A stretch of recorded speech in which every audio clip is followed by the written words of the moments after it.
ጄኔራል አበባው ታደሰ በሚገኙበት ወልቃይት ቀጠና ህወሓት ከፍተኛ ጦር አስጠጋም። ቡድኑ ወልቃይትን ቀለበት ውስጥ ለማስገባት በሽሬ፣ ሽራሮ፣ ሱዳን አቅጣጫና ጠለምት በኩል ከፍተኛ ጦር እያስጠጋ እንደሚገኝ ታውቋል።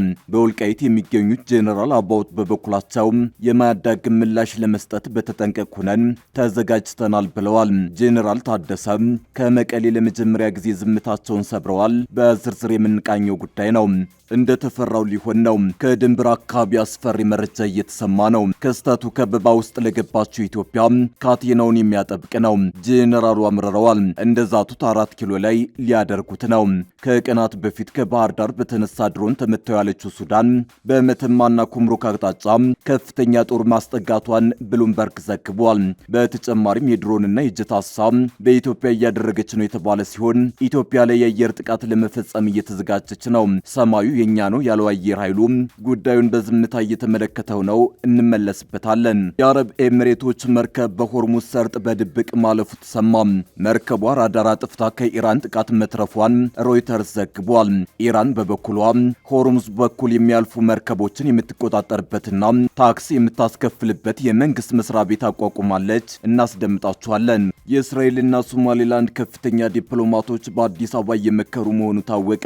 የአዲስ አበባው ስብሰባ በቀጠናው ትልቅ ትኩረት ያገኘ ሲሆን ቪላ ሶማሊያ ጉዳዩን በንቃት እየተከታተለው ነው ተብሏል። ትሰሙታላችሁ። አክብሮታዊ ሰላምታችን በያላችሁበት የዓለም ዳርቻ የደረሳችሁ የተወደዳችሁ የአንድ አፍታ ሚዲያ ቤተሰቦች ከአንድ አፍታ ለአሁኑ መደመጥ አለባቸው ያልናቸውን ዜናዎች ወደ እናንተ የምናደርስበት ሰዓት ላይ ተገኝተናል። አብራችሁን ትቆዩ ዘንድ ግብዣችን ነው።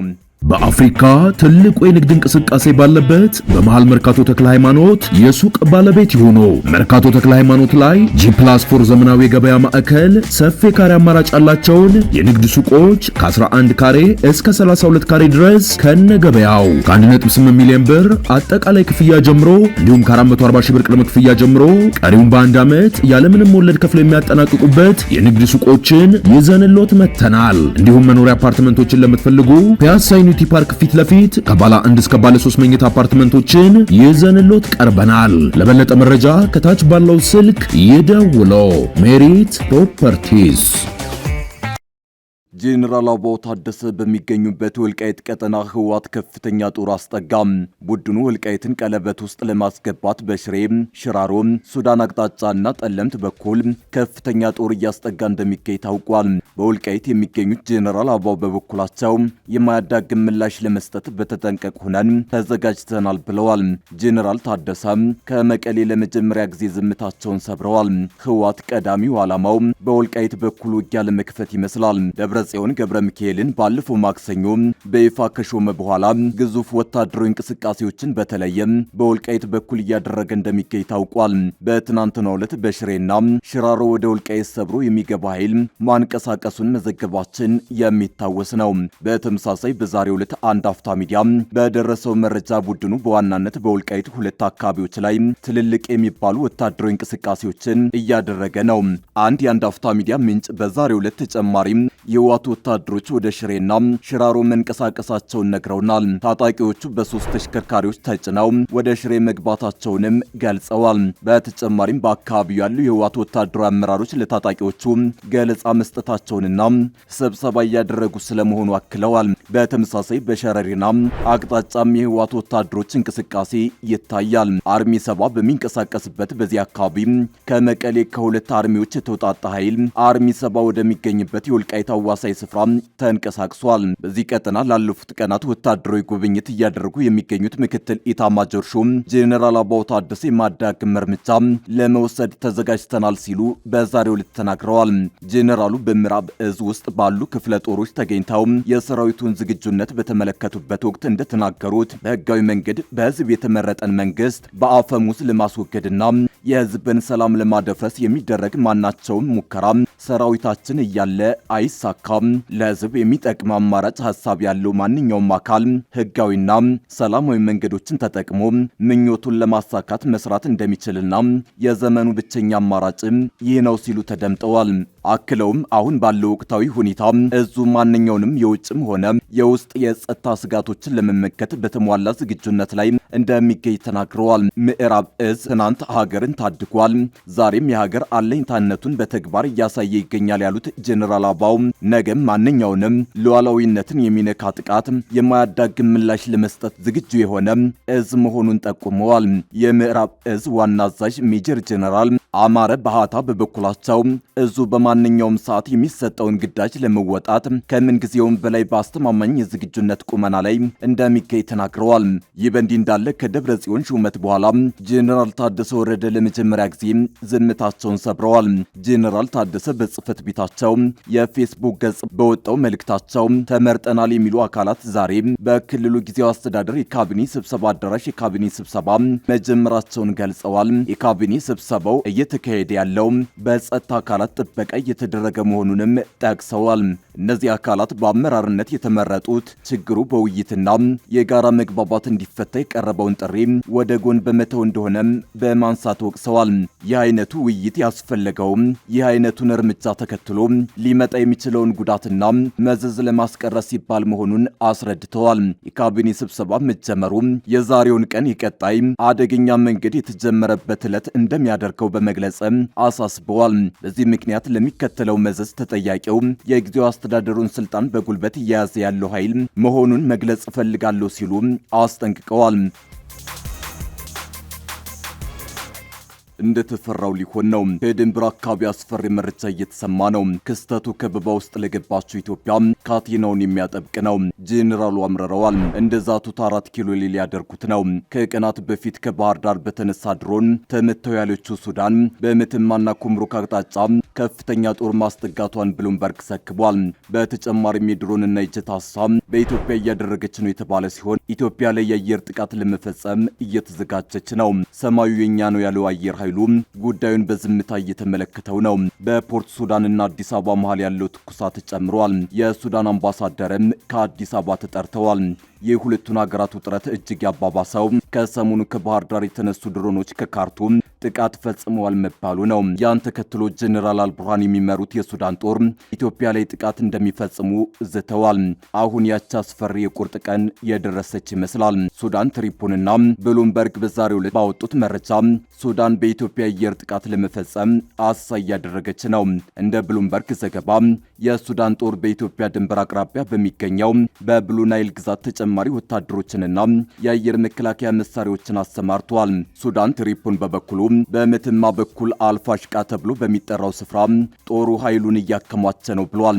የሱዳን ጦር ኃይሎች ጠቅላይ ኤታማዦር ሹም በቅርቡ በግዛቱ ጉብኝት ማድረጋቸውና ወታደራዊ አመራሮቹ የጸጥታ ጥበቃውን ይበልጥ ለማጠናከር ቃል መግባታቸውን ተከትሎ የሱዳን ጦር ኃይሎች ሜጀር ጄኔራል ዛፊር ኦመር በአካባቢው አዲስ እንቅስቃሴ አለ ሲሉ ለብሉምበርግ ገልጸዋል። በተመሳሳይ ሱዳን ትሪፖን እንደዘገበው የሱዳን ኃይሎች ከኢትዮጵያ ጋር በሚዋሰነው የገዳሪፍ ግዛት ውስጥ በሚገኙት በምስራቅ ጋላባት፣ በባሱንዳ እንዲሁም በአልፋሽካ አካባቢዎች ያሰማሩትን ጦር አጠናክረዋል። የዜና አውታሩ የጠቀሳቸው ወታደራዊ ምንጮች እንደገለጹት በድንበር አካባቢ የተጀመረው የጸጥታ ጥበቃ እርምጃ አካል የሆነው ይህ ተጨማሪ ወታደሮችና ወታደራዊ ቁሳቁሶችን ወደ ስልታዊ ቦታዎች የማጓጓዝ ተግባር የተጀመረው ከሳምንቱ አጋማሽ ጀምሮ ነው።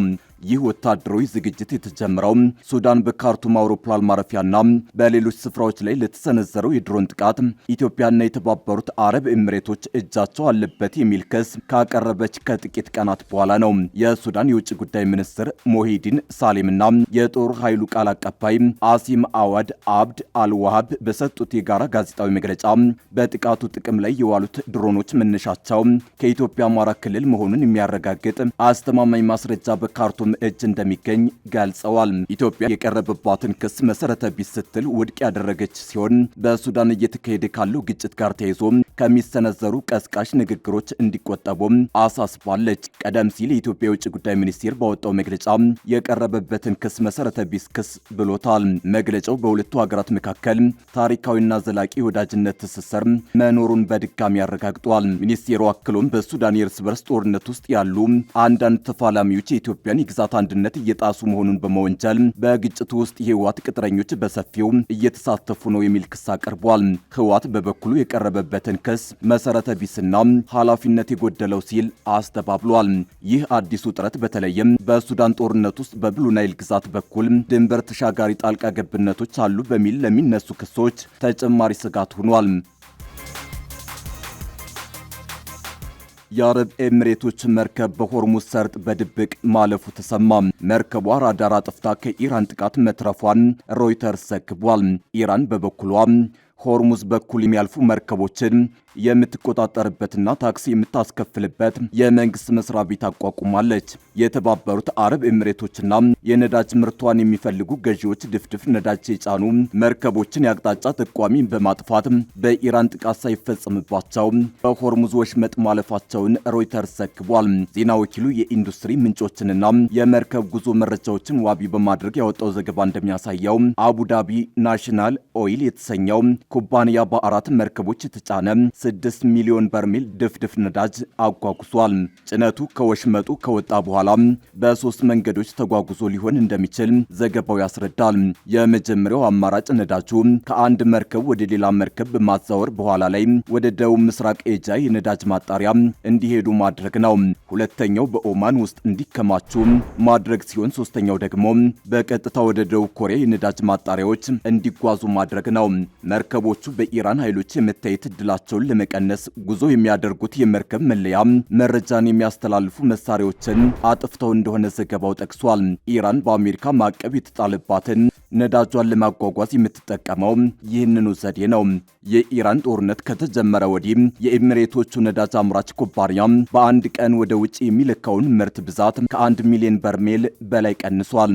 አሜሪካና እስራኤል የተከፈተባትን ጥቃት ተከትሎ ሆርሙዝን የዘጋችው ኢራን በወሽመጡ ለማለፍ የሚሞክሩ መርከቦች ላይ ጥቃት እንደምትፈጽም ዝታለች። ይህ በእንዲህ እንዳለ ኢራን በአሜሪካና እስራኤል ጥቃት ከተፈጸመባት በኋላ ሆርሙዝ የዘጋችው ኢራን በወሽመጡ ላይ ያላትን ቁጥጥር ህጋዊ ቅርጽ ለማስያዝ የምታደርገውን ጥረት ቀጥላለች። ከዚህ በፊት በመተላለፊያው የሚጓዙ መርከቦችን ታክስ የምታስከፍልበት ረቂቅ ህግ ማዘጋጀቷ ተገልጾ ነበር።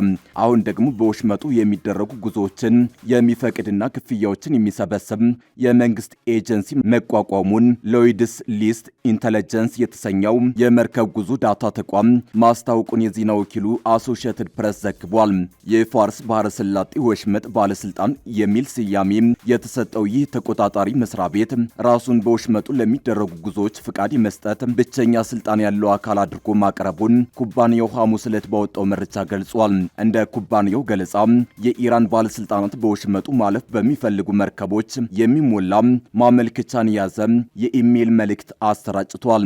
ኢራን የሆርሙዝ ወሽመጥን በመዝጋቷ በባህር መስመሩ ያልፉ የነበሩ የነዳጅ፣ የጋዝ፣ ማዳበሪያና ሌሎች የፔትሮሊየም ምርቶች ጉዞ ተስተጓጉሏል።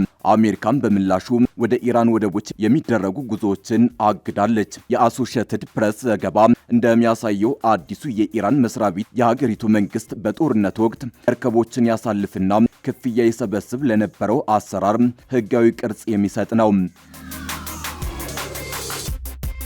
በሶማሌላንድና በእስራኤል መካከል ያለውን የንግድና የኢንቨስትመንት ትብብር ማጠናከር በሚቻልባቸው ሁኔታዎች ላይ የሁለቱ ወገኖች የንግድ ተወካዮችና ከፍተኛ የሥራ ኃላፊዎች በአዲስ አበባ ውይይት ማካሄዳቸውን የሶማሌላንድ የንግድና ቱሪዝም ሚኒስቴር አስታወቀ።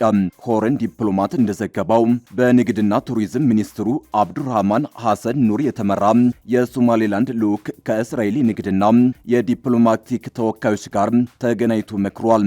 ውይይቱ በዋናነት በግብርና፣ በኢነርጂ፣ በቴክኖሎጂ፣ በመሰረተ ልማት፣ በፋይናንስና በጤና ጥበቃ ዘርፎች ንግድ ትብብርን ማስፋፋት በሚቻልባቸው ነጥቦች ላይ ያተኮረ መሆኑን ሚኒስትሩ ባወጣው መግለጫ ገልጿል። በሶማሌላንድ በኩል የማዕከላዊ ባንክ ገዢ አብዲ ናስር አህመድ ሂርሲ፣ የብሔራዊ ኢንሹራንስ ኤጀንሲ ዋና ዳይሬክተር አብዲ ሳለን መሐመድና በሶማሌላንድ የንግድ ምክር ቤት ሊቀመንበር ጃማል አይዲድ ኢብራሂም የሚመሩ የንግድ ማህበረሰብ አባላት በውይይቱ ላይ ተሳትፈዋል። በእስራኤል የሶማሌላንድ ተወካይ በሆኑት በዶክተር መሐመድ ሐጂ አማካኝነት በተዘጋጀው በዚህ መድረክ ላይ በኢትዮጵያ የእስራኤል ምክትል አምባሳደርና ሌሎች ዲፕሎማቶች የተገኙ ሲሆን በእስራኤል በኩል የሶማሌላንድ አምባሳደር ተብለው በመግለጫው የተጠቀሱት ኬል ሎተ በበየነ መረብ አማካኝነት በውይይቱ ላይ ተካፍለዋል። የሶማሌላንድ የንግድና ቱሪዝም ሚኒስቴር እንዳመላክተው የውይይቱ ዋና ዓላማ የረጅም ጊዜ የንግድና የኢንቨስትመንት አጋር ለመመስረት የሚያስችሉ ዕድሎችን መፈተሽ ነው።